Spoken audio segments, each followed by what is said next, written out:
Hello everyone, আসসালামু আলাইকুম। তো প্রথমে ভাত বসাই দিছি, ভাতটা বলকও আইসা পড়ছে, তো আমি একটু লাড়া দিয়ে দিলাম, কারণ এসে যায় হাসকি চাল, তো একটু লাড়া না দিলে আবার কি নিচে যা মানে দলা পাকা যায় এরকম আর কি। তো অল্প পরিমাণে মানে লাকড়ি দিছি, না হয় বেশি লাকড়ি দিলে আবার কি বলক আইসে পুরা আগুনই চুলার আগুনই নিভা যাইব।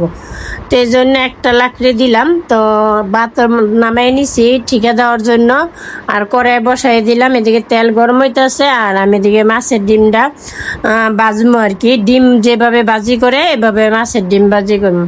তো পরিমাণ মতো লবণ দিয়ে দিতেছি, মরিচ দিয়ে দিলাম, একটু হলুদ দিয়ে দিলাম।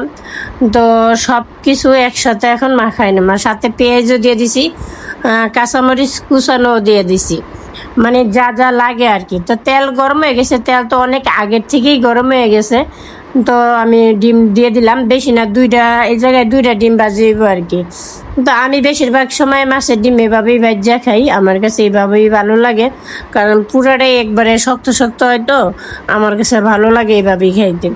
একবার বললাম না যে ডিম যেমন লাগে ভাজি করলে যেমন দেখা যায় এরকমই, যদি কেউ না বলি যে এটা মাছের ডিম বুঝে যাইব না, হয়তো খাইতে গেলে বোঝা যাবে, মানে দূর থেকে বুঝবো না যে এটা মাছের ডিম না মুরগির ডিম।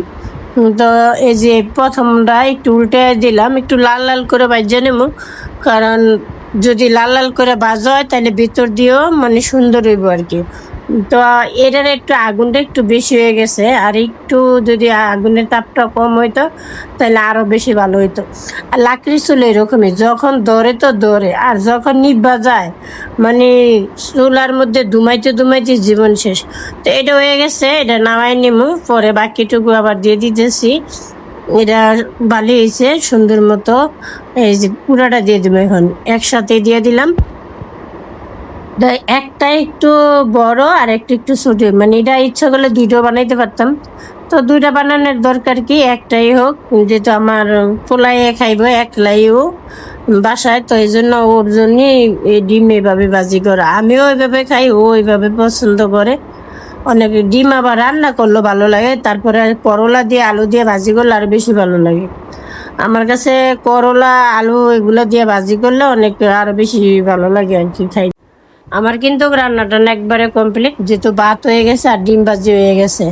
তো ওইদিকে পেঁয়াজ কাইটে রাখছি, একটু হালকা লাল লাল করে ভাজা করবো, আর হয়েছে যে এর মধ্যে করে শুকনো মরিচ ভাজবো।